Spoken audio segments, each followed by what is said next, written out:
My grandmother said her fortune would go to whoever loves me most. They performed. I protected her. Only one of us walked away with everything. I should have known something was wrong the moment I saw the text. 2:00 a.m. Group chat from Marcus. Emergency family meeting. Grandma wants to see everyone. Immediately. That was all it said. No hey, no explanation. Just urgent, cold, and way too early. If you knew Marcus, you'd understand why that alone set off alarms in my head. He never texted the family unless he wanted something. Money, favors, attention. And he definitely never called emergency meetings unless there was a fat inheritance on the table. And this time, there was 47 million. My grandmother Rose was rich. Not just rich. Empire building, private security, jewel vault rich. She'd made her fortune in real estate and stocks, owned property across 3 states, had business investments that made money while she slept, and she did it all with 0 handouts, starting with a single $20 bill she borrowed during the Great Depression. But that money came at a price, and so did loyalty in our family, because after tragedy took every parent we had, car crashes, overdoses, cancer, Rose raised 6 broken grandkids under one roof. We were all we had left, but that didn't make us close. It just made us dangerous to each other. The day of the meeting, we gathered at her mansion, cold, quiet, enormous. It felt like we were lining up for a will reading, even though she was still alive. The room said everything you needed to know about Rose. Persian rugs, mahogany furniture, portraits of ancestors who looked like they'd disapprove of your breathing. It was her kingdom, and she sat in the middle of it, queen-like in her motorized chair, oxygen tank hissing softly beside her. But her eyes? Still sharp as hell. Mr. Peterson, her lawyer, stood next to her, thick folder in hand, stone face. "I'm dying," she said plainly. 6 months, maybe less, so I'm changing my will. Dead silence. You could feel every cousin in the room holding their breath, not because we were heartbroken, but because we were all mentally calculating our slice of the pie. She continued, "Instead of dividing my fortune equally, I'm leaving everything to whichever grandchild proves they love me the most." Boom. Just like that, our family dinner became a war. Marcus turned pale, then flushed red. Sarah pulled out a notepad so fast it looked rehearsed. Jake and Luke? They just stared, panic in their eyes. They'd already blown through their trust funds. This was their lifeline. Me, I just sat there, quiet, watching, because I'd already been here, day in and day out, taking care of Rose since her stroke. Not for money, not for favor, but because she was the only one who ever treated me like I mattered. That was the day everything changed. And what none of them knew was that by the time Christmas came, they wouldn't just be fighting for money, they'd be fighting to survive. After Rose dropped the bomb, that her entire fortune would go to the one grandchild who loves her most. The silence in the room cracked into chaos. Marcus was the first to speak. "Well, obviously we all love you, Grandma," he said, voice shaking just enough to sound fake. "But this feels like a lot of pressure." "Then prove it," Rose said, not even blinking. The rest of them started talking over each other. "Wait, is this legal? Is this like some psychological experiment? What exactly do we have to do?" She held up her hand. The room stopped. "No instructions," she said. "No rules. Just show me. You've got until Christmas. I'll be watching." And that was it. Over the next few days, our group chat exploded. Family dinners, movie nights, grandma massages. "Can I come clean the house?" Suddenly, everyone had time for Rose. But let's be clear, none of them cared. This wasn't love. This was strategic affection, fake smiles, over-the-top gifts, and behind the scenes, straight-up espionage. I caught Marcus trying to go through her medication drawer, probably hoping to find something that made her look unstable, maybe planning to take legal control of her assets. Sarah started bringing camera crews into the house under the excuse of vlogging her love for Grandma. Luke offered to remodel the back bathroom for free. Meanwhile, I did what I'd always done. I brought Rose tea every night, rubbed her feet when they ached, helped her write emails, sat and listened to her stories, even the ones I'd heard 100 times before. One night, while I was helping her get ready for bed, she looked at me and said, "They all think this is a game, but you're the only one who's never asked me for anything." I didn't say anything. I just tucked the blanket under her feet and kissed her forehead. I see everything, she whispered.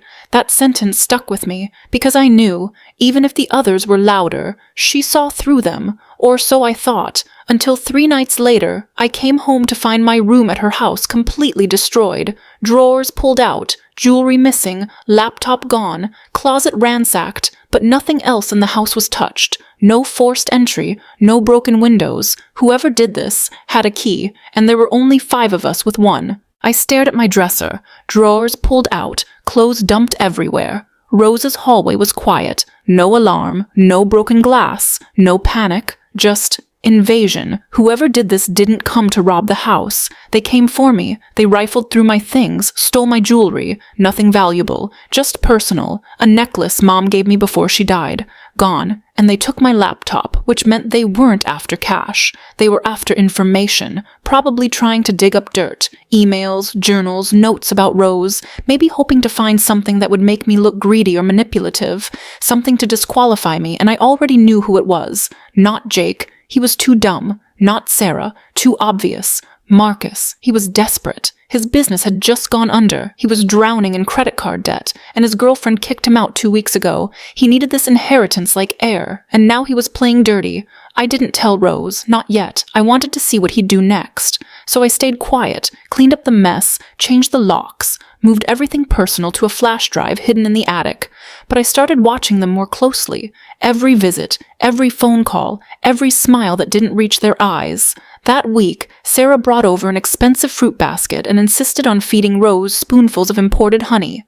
Marcus pretended to fix her garden lights, even though they weren't broken. Jake started going to church with her, and all I could think was, they don't love her. They're performing for her. But the worst came when I checked Rose's pill organizer and noticed something strange. 3 pills were missing, not late, not doubled. Gone. I asked her if she took anything out of order. She said no. That night, she got dizzy, nearly collapsed in the hallway. I caught her just in time, and that's when it hit me. This isn't a game anymore. They weren't just trying to win. They were trying to eliminate the competition. I barely slept that night. I sat in the hallway outside Rose's room, just listening to her breathing. Every time her oxygen machine hissed, I found myself matching the rhythm.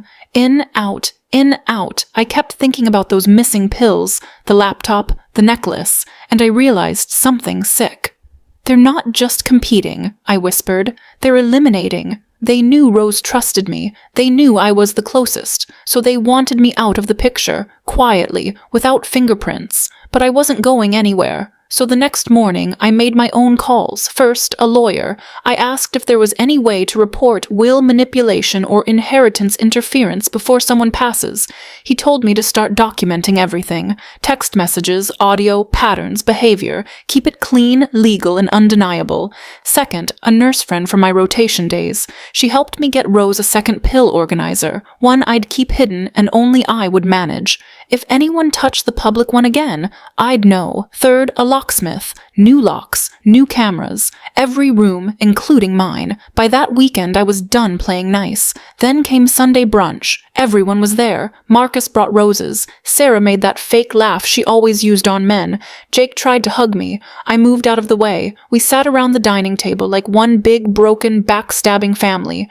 Rose sipped her tea. So, she said, looking around slowly, it's been 3 weeks. What's everyone learned about love? Jake stammered. Sarah gave some Pinterest-sounding answer about unconditional connection. Marcus went on a rant about loyalty and gratitude, clearly rehearsed. And then she looked at me.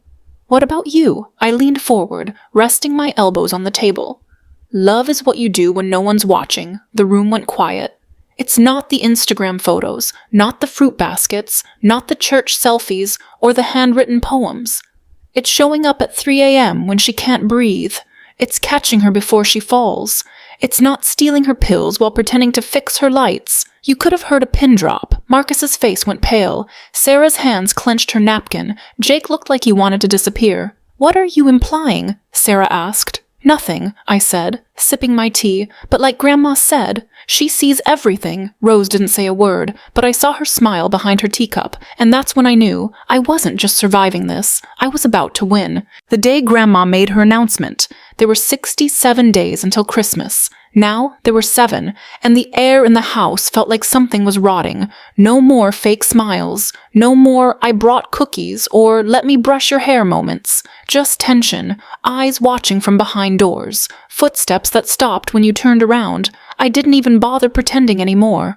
I stayed close to Rose, made sure her meds were locked, moved her jewelry out of the safe and into a storage unit she and I had rented quietly the week before. She told me, "I never realized how many of them would trade their souls for $1. "You always did," I said, and she nodded. But that week, something changed. Rose got quiet. Too quiet. She started forgetting things, little things, names, dates. One night, she asked me if Mom was still alive. I knew the signs. Her body was fine, but her mind was slipping. It scared me, not because of the money, but because I wasn't ready to lose the only real family I had left. Then the worst happened. I came back from the pharmacy and found her alone, slumped on the floor of her bedroom, face red, breathing shallow. No nurse, no cousin, no one. Her oxygen tank had been unplugged. And the security footage? Wiped. Completely gone. I called 911, got her stabilized, stayed up for 36 hours straight. When she finally opened her eyes in the hospital bed, she looked at me and whispered, "They're trying to end me early, so they don't lose." And I believed her, because I had a sick feeling in my stomach that someone didn't just want the money. They wanted to make sure no one else got it. That night, while she was sleeping, I checked the hidden camera I'd installed in her room, the one they didn't know about, and what I saw made me want to throw up. Marcus, standing over her bed, holding her oxygen plug in one hand, smiling. I watched that footage at least 10 times. Marcus, unplugging her oxygen, standing there, smiling, like it was funny, like it was nothing, and I realized something dark. They're not afraid of hurting her. They're afraid of losing to me. I thought about calling the police. But Rose, she would have hated that. She didn't believe in messy endings. She believed in lessons, so I made a plan, one that would teach all of them something they'd never forget. The next day, Rose was discharged from the hospital and came home. I didn't tell her what I'd seen, not yet, but I told her something else. "Grandma, I'm done waiting. We're going to end this." And for the first time in weeks, she smiled with her whole face. That night, I met with our lawyer, Mr. Peterson, and I gave him a folder. Inside, video footage, screenshots, voice memos, medical logs, backup USBs, and a signed statement from our neighbor across the street who saw Marcus go into the house that day and come out with a flash drive. I didn't need to confront anyone. I just needed to be ready. On December 24th, Rose invited everyone over for what she called one final family dinner. The room was quiet. Marcus, Jake, Sarah, no gifts, no laughter, just cold forks tapping on warm food. Rose sat at the head of the table, fragile but fierce. "Tomorrow I'll finalize the will," she said. "Tonight, I want to hear from each of you." She pointed to Jake first. He mumbled something about growth and reconnection. Sarah said she'd found peace through prayer.